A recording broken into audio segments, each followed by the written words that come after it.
nouveau journal sur votre radio. Merci d'être avec nous. Le titre.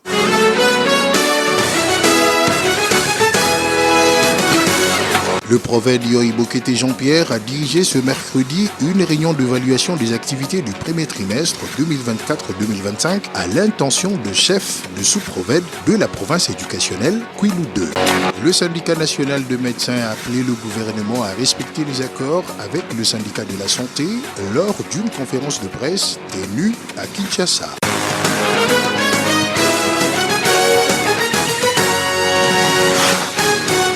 Débutons ce journal dans la province éducationnelle Kwilu 2 où le prophète Yoy Bokete Jean-Pierre a présidé ce mercredi 2 avril 2025 à l'intention de chef de sous-prophète de sa juridiction la réunion d'évaluation des activités du premier trimestre 2024-2025. Cette évaluation se clôture ce jeudi 3 avril 2025. On écoute. Nous sommes dans une réunion d'évaluation des contrats de performance que nous avions signé avec les chefs de sous-division au mois de janvier. Chaque sous-prophète a un cahier de charges qui regorge bien sûr les activités qu'il doit mener pendant cette année scolaire 2024-2025 et conformément aux dispositions du calendrier scolaire 2024-2025, les stipuleux ce qui suit. Qu'à la fin de chaque trimestre, que nous puissions nécessairement transmettre à la hiérarchie les rapports des activités réalisées.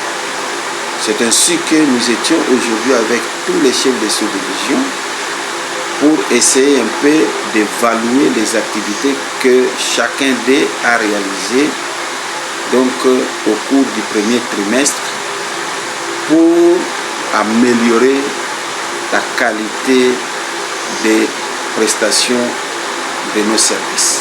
L'UNESCO, en collaboration avec la direction de la formation des enseignants et des bureaux gestionnaires des écoles, a tenu un atelier d'évaluation technique de la formation des enseignants à Pullman en vue d'améliorer le système éducatif congolais. Les détails dans ce reportage. La direction de la formation des enseignants et des bureaux gestionnaires des écoles, en collaboration avec les projets efficaces UNESCO, a tenu un atelier de validation technique du cadre de référence de la formation initiale des enseignants des 6 premières années de l'éducation des bases au Pullman ce 1er avril 2025.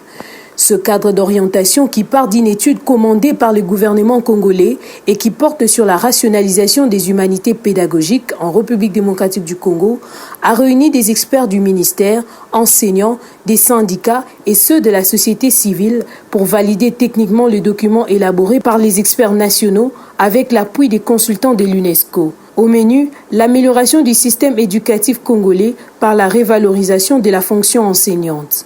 Les experts pédagogiques ont procédé à une analyse approfondie dans le sous-groupe afin de valider techniquement ces documents qui reprend les compétences que doit avoir un bon enseignant. Nous sommes bien conscients, on a beau avoir les meilleurs programmes du monde en termes de papier et de français, mais ça ne suffit pas. Au cœur du système éducatif, c'est l'homme. C'est l'homme, c'est celui qui travaille, c'est le formateur de la jeunesse. Donc, toutes ces conditions-là, tous ces aspects-là sont pris en considération. On ne va pas avancer en oubliant et en laissant l'enseignant travailler dans des conditions peu motivantes et ainsi de suite. Ça ne portera pas. La qualité de l'enseignement congolais étant décriée, ce document vient appuyer la réforme initiale des enseignants. À la suite de ces travaux, les activités seront menées à travers les 5 provinces éducationnelles, à savoir le Congo central 2, Kwilu 1, Kasai 1, Équateur 1 et Tanganyika 1. La sensibilisation à l'éveil patriotique se poursuit sur toute l'étendue du territoire national à la division provinciale de Kamina dans le Haut-Lomami. L'ONG Young Men for Education a sensibilisé les écoles de cette région sur les comportements patriotiques. Les détails complets dans ce reportage. Si pour les générations actuelles, les repères identitaires pour les bons citoyens demeurent complexes, car confrontés et influencés par beaucoup de facteurs, dont la mondialisation, les défis socio-économiques et tant d'autres pour les générations montantes. IMAE ONG, partenaire éducatif dont le travail est principalement destiné aux jeunes, les mobiliser constitue une action qui vise à étendre les limites de leurs connaissances, notamment sur le patrimoine historique et culturel de la RDC. Raison pour laquelle, à Kamina, chef-lieu de la province du Olomami, cette organisation a poursuivi son appui à la redynamisation de la nouvelle citoyenneté dans le cadre du programme Filles d'aujourd'hui, Femmes de demain, Profifed en sigle. Ça, ce n'est que la première activité, mais nous vous promettons que chaque fois, nous allons commencer à passer dans les écoles pour des petites activités soient-elles, mais on sera avec vous.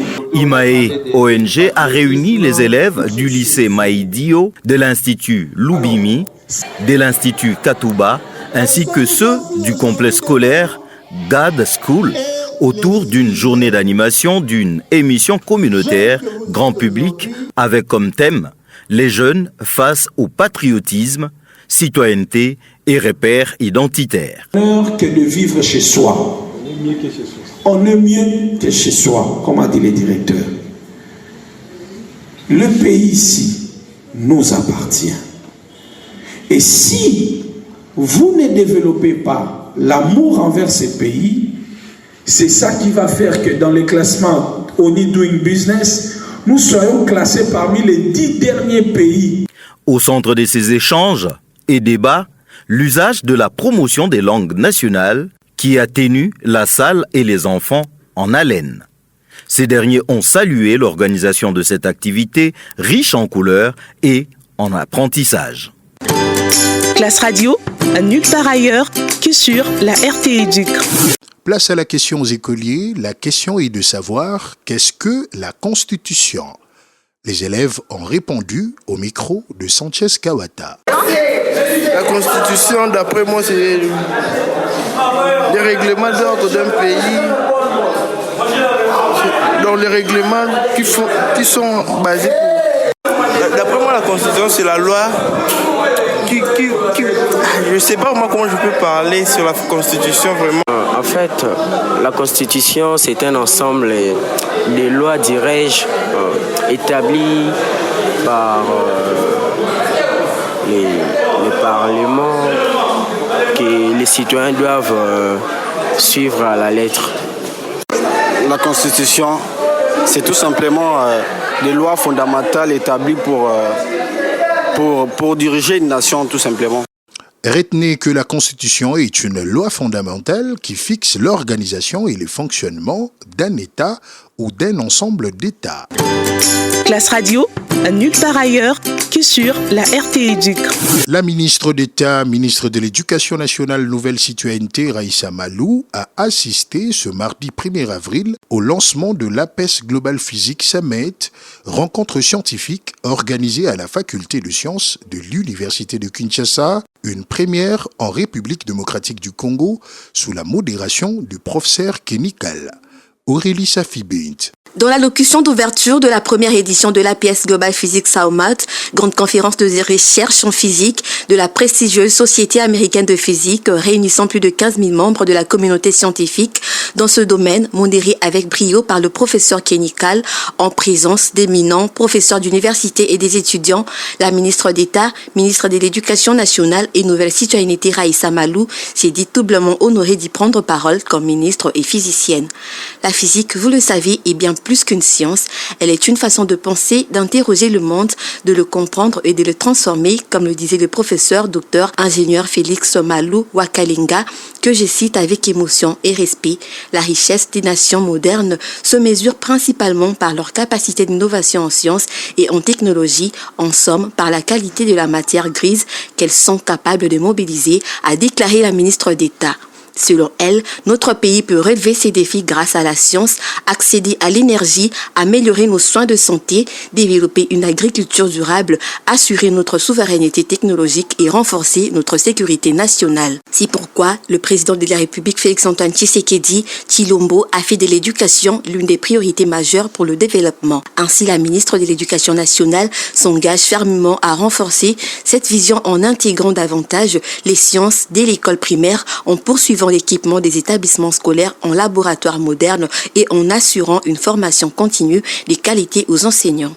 Le syndicat national de médecins Sinamed en sigle a exhorté le gouvernement à honorer les accords signés avec le syndicat de la santé en faveur du personnel soignant. Cette demande a été formulée hier mercredi lors d'une conférence de presse tenue à Kinshasa par le secrétaire général national adjoint en charge de l'administration, des études et des documentations. Il a rappelé que face à l'agression subie par le pays, le président de la République avait ordonné une réduction du train de vie des institutions. Cette initiative vise à permettre au gouvernement d'améliorer la rémunération des fonctionnaires, à l'instar des augmentations déjà accordées aux militaires et policiers au début du deuxième trimestre 2025. Dans les soucis de protéger et assurer l'alimentation des personnes vivant avec handicap, un plaidoyer a été organisé ce mardi 2 avril 2025 en vue d'améliorer les conditions de vie de personnes vivant avec handicap. Samson Moutoupa. Après les échanges du lundi avec les représentants des organisations de personnes vivant avec handicap, le tour était ce mardi aux autorités politico-administratives de prendre connaissance du contenu du plaidoyer à déposer aux différents ministères pour une sécurité alimentaire inclusive aux personnes vivant avec handicap à travers le projet We Are Able. Les personnes handicapées, à travers leurs organisations, se sont réunies pour avoir les termes des plaidoyers à déposer auprès du ministère des Affaires foncières, agriculture, et tant d'autres. La présidente du réseau des femmes vivant avec handicap de la RDC donne quelques recommandations contenues dans le plaidoyer. Nous avons recommandé que les autorités puissent revoir les réductions, le tarif de terre, de l'accès à terre, la réduction des tarifs. Nous avons recommandé que les autorités puissent accompagner les personnes handicapées à pouvoir acquérir les terres à exploiter, à pouvoir les aider à les conserver. Vous savez que quand une personne a une terre, peut-être qu'elle est spoliée quelque part et la personne n'a pas le moyen de pouvoir aller se défendre seule. Nous avons demandé à ce que les autorités puissent aussi protéger la personne handicapée à pouvoir conserver le plus tôt possible, le plus longtemps que possible cette terre qu'elle va avoir. Les recommandations plutôt sont multiples. Après l'élaboration des recommandations, ce mercredi 2 avril, les consortiums des ONG réunis dans le cadre du projet We Are Able se rendront dans plusieurs ministères retenus pour y déposer leur mémorandum. Et puis en sport, la phase retour du championnat se rapproche de son terme, mais l'ASV Club n'a toujours pas enregistré sa première victoire. Après avoir perdu contre Céleste, les Moscovites n'ont pas réussi à s'imposer face à l'OC Renaissance, avec lequel ils ont fait un match nul ce mercredi 2 avril 2025 au stade de Martyr. Au classement, V-Club conserve la 4e place du groupe B avec 26 points, tandis que l'OC Renaissance se positionne en 9e position avec 20 unités. Le prochain match de l'ASV Club les opposera aux Rangers, tandis que l'OC Renaissance affrontera le FC Céleste. Fin de ce journal, Ndelo Masaki était à la présentation. Sanchez Kawata a assuré la chefferie de cette édition. Ranson Sakaneno a garanti la mise en onde sous la supervision technique de Aimé Mbouka. Bonne suite de nos programmes et paix dans vos familles.